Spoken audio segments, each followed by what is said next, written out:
proud to present the fourth episode of the Trending Echoes podcast, filmed and recorded from the Global Media Congress here in Abu Dhabi on the 16th of November. With us today we have Jason Moore, a former naval officer, a food entrepreneur, a researcher on the most important compound that we drink, and also a general expert on bottled water and the environment. Jason, welcome to the Trending Echoes podcast. We're delighted to have you here with us today. Thank you, Stephen. In the research that we did before this podcast, we found something very interesting, which is the way that you're described. So inevitably, I have to ask you about this. Can you explain how it came to be that you're known as the water guy? Absolutely, Stephen. Thank you for having me today in this podcast at this very special media event here in Abu Dhabi. So I'm sitting in Silicon Valley one day with a media guru named Laszlo Horvath. He was an early AOL employee after Harvard Business School and a great friend. And I get a text message from Abu Dhabi. It's Anne-Marie McQueen. She used to be with the national newspaper. And it said, Jason, I'm here with with somebody who knows you. She knows you as the water guy. And Laszlo heard me say that, read the text message. He goes, that's your new brand. Wow. And that was several years ago. And so now it's become widely known that I'm the water guy here in the UAE and even abroad in the United States. So it's water is from water all living things were made. So I'm proud of that brand that I was given. And it was free. Exactly. Can't beat that. Oh, that's fantastic. We often think about water, and some of the statistics that I've also seen on your website, the Antarctic, 60% of global water resources. It's incredible. Does that account for water in the oceans as well, or is that just fresh water? 90% of the freshwater reserves are in Antarctica, and that's fresh water. It's a really eye-opening number for sure. All those big lakes and rivers, just 10%. It's unbelievable. Incredible. In the year of COP, naturally we have a tendency to relate everything to carbon footprints, emissions reduction, mitigation of the worst effects of climate change. And it came to my mind that also, water in particular, bottled water, must have a varying carbon footprint, because there's quite a lot involved. There's the plastic, there's the air travel if it comes by air or by ship. And so, how would you characterize the different types of water in terms of their carbon footprint? Okay, this is an interesting question. Typically, bottled water comes by ship because it's so heavy, and it just wouldn't make sense financially or with the carbon footprint to fly the water. But just last night, a study was finished by a team of 6 brilliant students.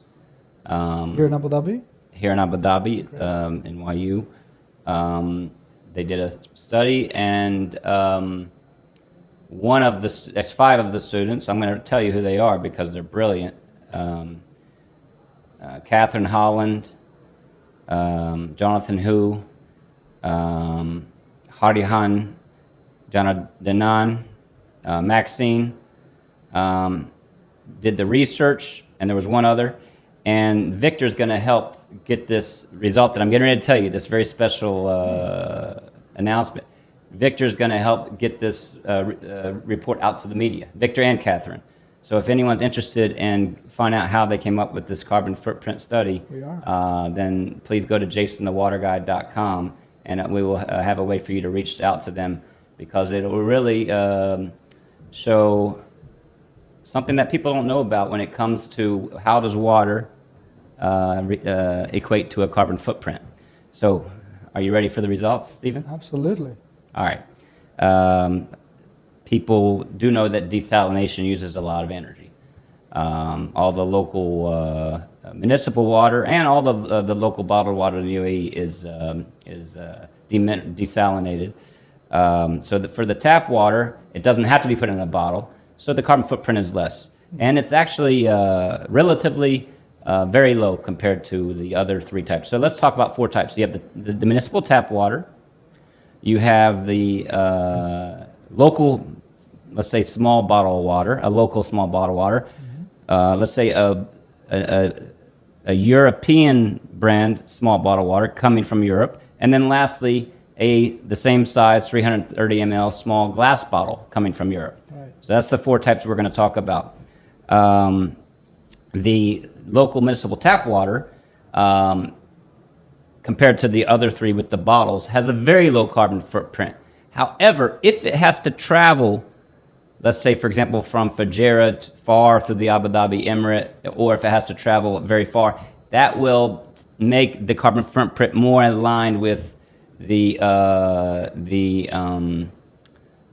European or even local bottled water, bottled by the source. Yeah. It's energy. Sorry? It's the energy used, right? The energy used to desalinate it. Yeah. And then there's energy, but the biggest amount of energy used on this 330 size, the biggest energy used for local water would be to transport it over a long distance. So the pumps. Yes. Then we talk about by the way, I'm going to go in terms of ranking. So that's the lowest carbon footprint so far, by the way. And when the final study is 100% complete, we will offer it to the media. The plastic bottle, which we use an example, this Lanjaron brand from Spain, we calculated at 20. I don't want to talk about numbers because for now, until the report's final, but the Lanjaron plastic bottle comes in the middle. Very close to that is actually a little bit higher carbon footprint is the local plastic bottle. And the reason why, it doesn't make sense, does it? No. Here's why. This plastic bottle is made from 100% recycled PET, 100%. And the local bottle we used in our study was a mix of recycled and virgin PET, plastic. And we don't want to talk about any brands, but that is how we came up with that. So this bottle of water that comes from Europe, just based on the fact that it's 100% recycled PET, because it's in a ship container with 46,000 other bottles, comes down to a less carbon footprint than something made locally with a mix of our PET and regular PET. It's good research. Very interesting.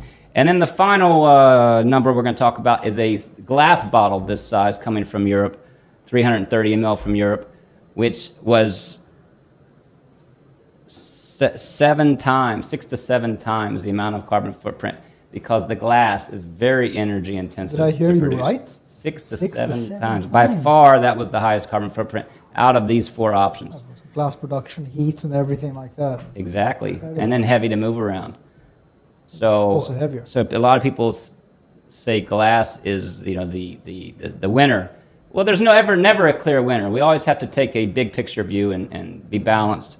But at the end of the day, what I like is at this point is taking a bottle made from recycled PET, never in the heat, shipped so that it's not in the heat, because you don't want plastic mixing with your water by far. But very important that after you're done with the bottle, it gets taken to a plant to be recycled again. And that's exactly what this company does. They actually pick it up and take it to degrade in Kizad, because the warehouse is next to the recycling factory, so that it gets recycled and lowers the carbon footprint. So it's a very interesting study that was done there. That is enlightening. I mean, the completely counterintuitive. We automatically think, aside from the municipal water, but normally you'd think, well, I purchase a bottle locally and, it's the plastic and all right, but the carbon footprint should be relatively low. But instead, the research shows something different. Well, at the end of the day, it's fairly similar, a little bit higher than the bottle imported. But that, again, it depends on how much PET, how much recycled PET is in the bottle. So I guess the message is find out how much recycled PET does your bottle use if the carbon footprint is your top priority. Interesting. On the topic of bottled water, we often also worry about the nutritional aspects. In particular, I know that minerals are important in the water that we drink. Is there a similar characterization? You're smiling about this, so there must be a good answer. Well, Steve, you and I were talking earlier about you're from the Dolomites. That's right. Where they have great mineral water. Again, I always like to take a balanced view. We live in the desert, and here we have desalinated water because the water's too salty. That's clean and safe. We're very fortunate to be able to have clean water in the desert. Right. It's a blessing. But what I say is drink that, but maybe throw in a little bit of natural mineral water every day too, because it is slightly different. And how? Fruits and vegetables are natural mineral water, mostly natural mineral water. So eat local fruits, eat local vegetables, or throw in a little bit of bottled natural mineral water just to get that chemistry from the earth. Because an example of one water, the snow that melts to the mountain, that's H2O, and that H2O bonds. This water is loving, it's bonding. It bonds, it attracts minerals from the earth. Those minerals do chemistry and form compounds, and so that chemistry takes place for many years. And then what the earth pushes back out is natural mineral water, and it's a lot of chemistry done in the earth. So, yes, look at the holistic view. We're very lucky. Drink all water; it's great. But if you have the ability, throw in a little natural mineral water or fruits and vegetables as well. I know that there are some pretty exotic minerals in water, something like chloride and things like that, which are good for the electrical impulse of the heart and so on. So those come from mineral water. Well, there are minerals added to the desalinated water. I think there was a study done by the WHO, the World Health Organization, in the 80s, and they found a town that switched to purely demineralized water with their energy levels dropping. But so they said, let's add minerals back to water. And I think that kind of initiated a culture of adding minerals back to demineralized water around the world, in the United States and Asia. Even the bottled water associations promote this idea of remineralizing water. I was thinking of the bottled water associations are about ozonating the water in those countries, but that's a different topic we could talk about when there's more time. Right. About the ozonation of water. The natural mineral water is not always ozonated. That's a whole different topic we could talk about. Okay, but that would be the little bubbles in the water, the gas? No, that's not the gas in the water. Ozone is the O3 molecule, typically added to certain bottled waters before they close the cap to kill any microbiology. This is an extra safety step. Okay. To kill any microbiology prior to closing the cap, and then after it does its job, it converts to oxygen. So it sounds perfect and great. When I drink, most of the natural spring waters in the United States are ozonated, and when I drink it, it tastes bitter to me. It tastes a little bit bitter to me. So I prefer natural mineral water, which is just filtered by the earth, like they do in a lot of the European brands. Interesting. Yeah, no, we don't add, I think, too many things to them. Although in Italy, we have a preference for acqua gassata, which means, I think it's carbonated, right? That must Carbonation, you said? I think so. That's the nature of the gas in there. But I'm not a water. There's often naturally carbonated sources of water, and other times it's refortified with carbon dioxide. Sometimes it's refortified with carbon dioxide from the source, and other times it's just added to the bottle. CO2, yeah. Correct. And what's interesting is you can tell certain brands when they have their still water and their carbonated water.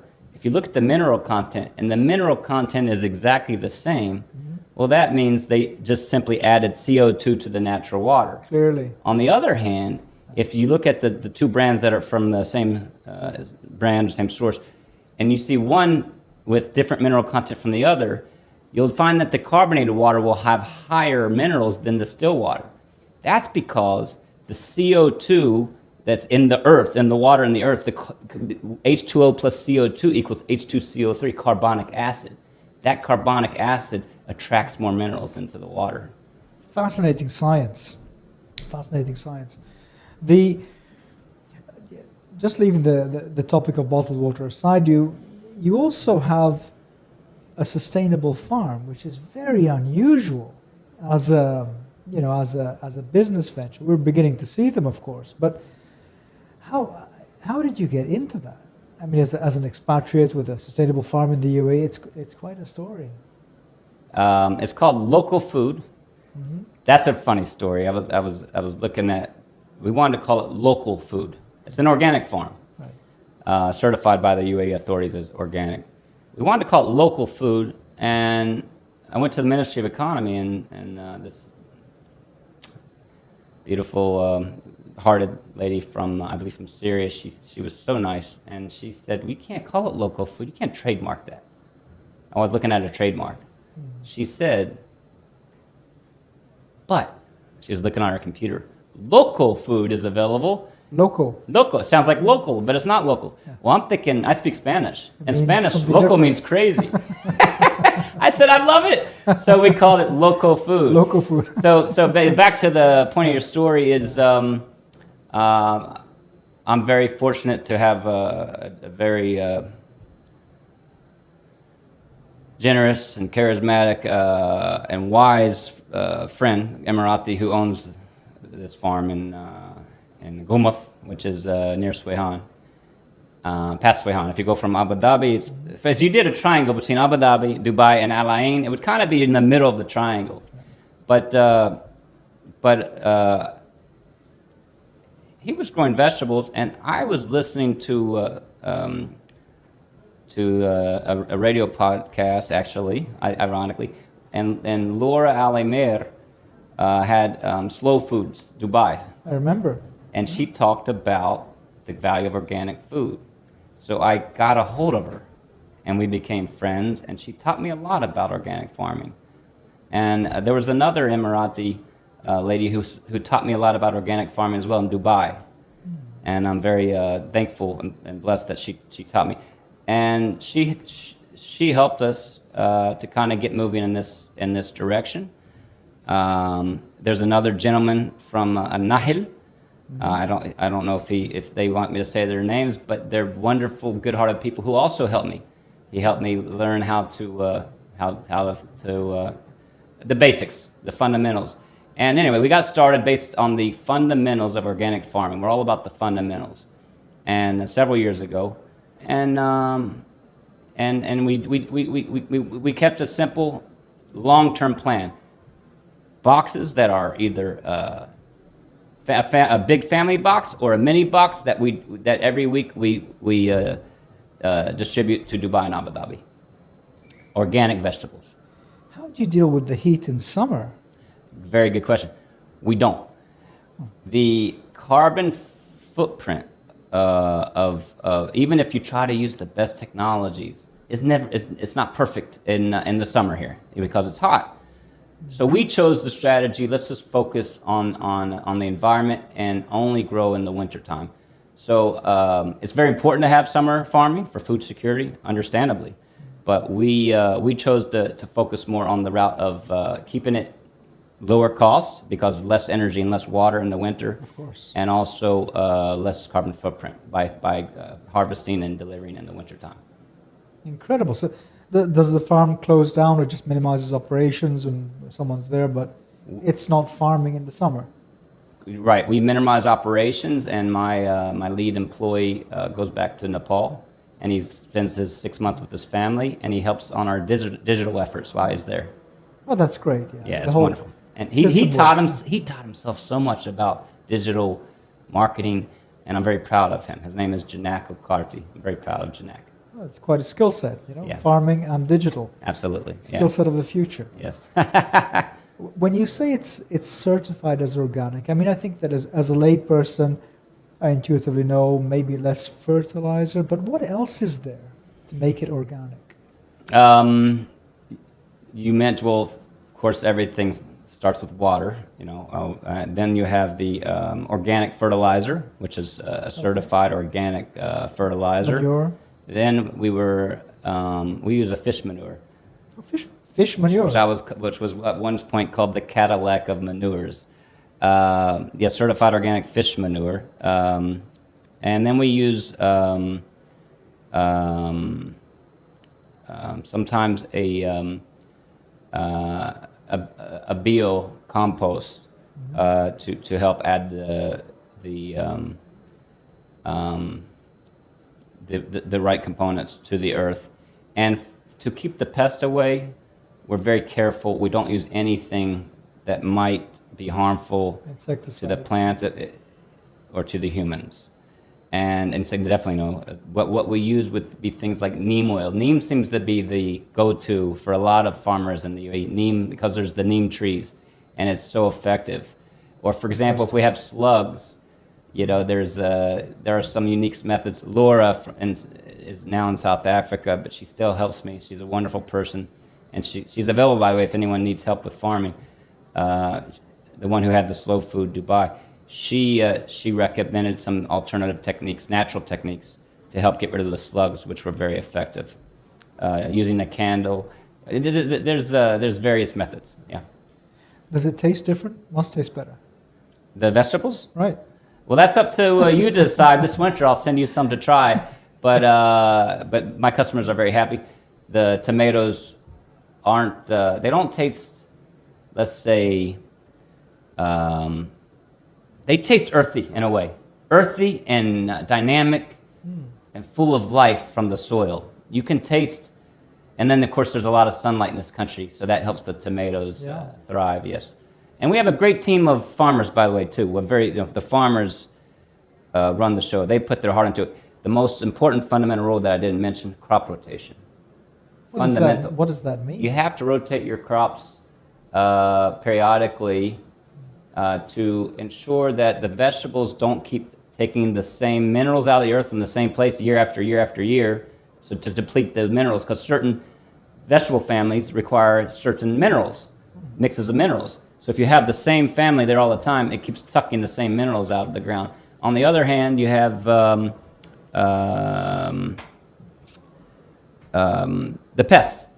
If you leave the vegetables there long enough, they lose their resistance to pests, because vegetables also have a natural resistance to certain types of pests. So from the pest point of view and from the mineral point of view, it's important to rotate your crop. Very important. The most fundamental rule of farming, organic farming.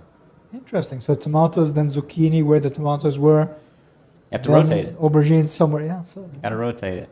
That's fascinating. I mean, this is not knowledge that the ordinary person, non-farming person, is vaguely. Well, you have a aware. lot of great, passionate people here in this country who like to do their balcony gardening, and they ask me questions.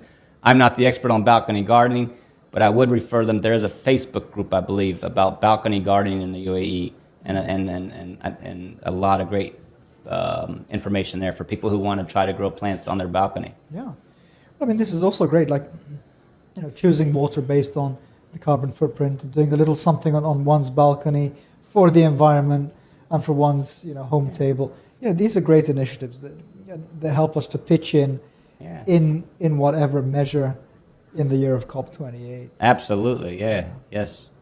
I also wanted to remark and congratulate you on being a published author and having written, indeed, I believe, the first chapter of a recently released book. So, share some details with us about that. I believe The Journey to Entrepreneurship, published by Abu Dhabi DED and Caxton Publishing. Timothy is great. This book is about the journey to entrepreneurship in Abu Dhabi, and I'm very fortunate.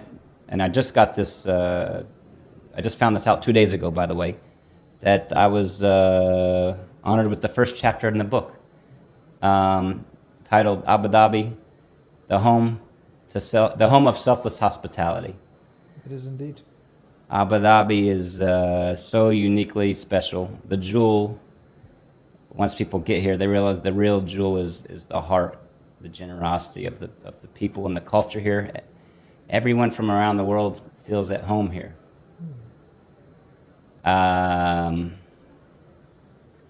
And so what does that have to do with entrepreneurship? Well, entrepreneurship is tough. It is hard. Most companies don't make it, and you have to work 48 hours a day so that you don't have to work, more than 48 the next day. Exactly. Well, they say work 24 hours a day so you don't have to work 8 hours a day. That's what they say. Right.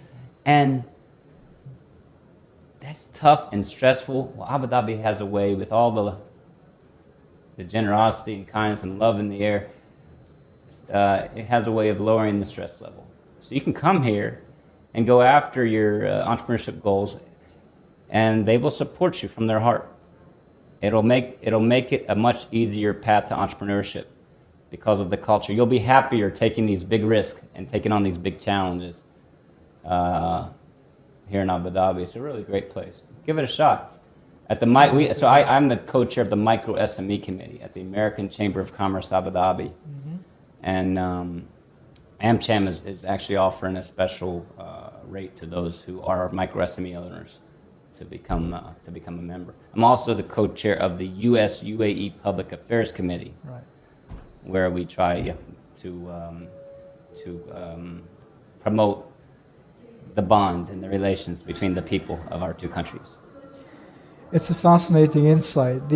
I haven't heard happiness as such related to business effort and business success, but I very much think that you're onto something.